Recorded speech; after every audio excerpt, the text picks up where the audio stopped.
ایک زیارت ہے بابا فرید الدین کی. ان کے زمانے میں ایک نوجوان لڑکا ان کے پاس آیا, کہا حضرت میری آنکھ میں میری انگلی میں کوڑا ہے, کوڑ میوند, کوڑ کا مرض ہے, کچھ سورہ فاتحہ پڑھ کر دم کیجئے یہ ٹھیک ہو جائے گا. انہوں نے کہا ٹھیک ہے. انہوں نے سورہ فاتحہ پڑھی, دم کیا تو کچھ ٹھیک نہیں ہوا. آج کل بہت سارے لوگوں کے ذہنوں میں آتا ہے ارے دوائی کھاؤ, سورہ فاتحہ سے کیا ہوگا, سورہ فاتحہ پڑھی تو اسے کیا ہوگا. ہم زبردست, یہ میٹیریل انداز ہے نا سوچنے کا. کچھ لڑکے ایسے بھی ہیں اور پوچھتے بھی رہتے ہیں اگر اللہ نے چاہا تو اس کا بھی علاج کر دوں گا. انہوں نے دم کیا, 7 دفعہ سورہ فاتحہ پڑھی, کچھ نہیں ہوا. لکھا ہے مختلف مجلسوں میں بلا کر 1,00,000 دفعہ سورہ فاتحہ پڑھی, کیونکہ حضور نے فرمایا تھا سورہ شفا ہے, یہ سورۃ الشفا, اسے بیماری دور ہو جائے گی. تو کچھ نہیں ہوا. انہوں نے کہا تم جھوٹ بولتے ہو, یہ کوڑ نہیں. تو وہ بیدار ہو گئے. کہا پھر کیا ہے, کہا یہ دوزخ کی آگ ہے.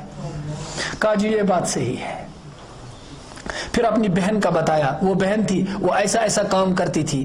پھر جب وہ مر گئی تو میں نے اس کی قبر کو کھودا, اس کو قبر میں ڈال دیا, اور ایک بہت ہی قیمتی امانت کسی کی قبر میں بھول گیا.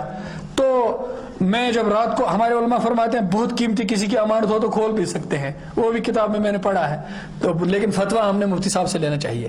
تو انہوں نے کہا کہ میں گھر گیا, کسی سے پوچھا, گیا رات کو چپکے سے قبر کھودی وہ امانت نکالنے کے لیے. میں نے دیکھا ساری قبر آگ سے بھری ہوئی ہے. میری اس بہن کے بدن پر, سب بدن میں آگ ہے. تو میں نے انگلی بڑھائی اور تھوڑا سا ٹچ ہوا اس کے ساتھ, تب سے سارا بدن جل رہا ہے, جلس رہا ہے, یہ آگ ہے. تو انہوں نے کہا دیکھو دوزخ کی آگ سورہ شفا سے نہیں بجھے گی.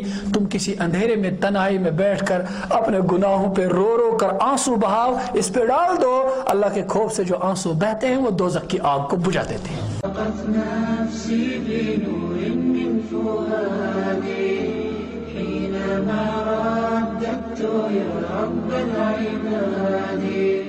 وانتشت روحي وصار الدمع يجري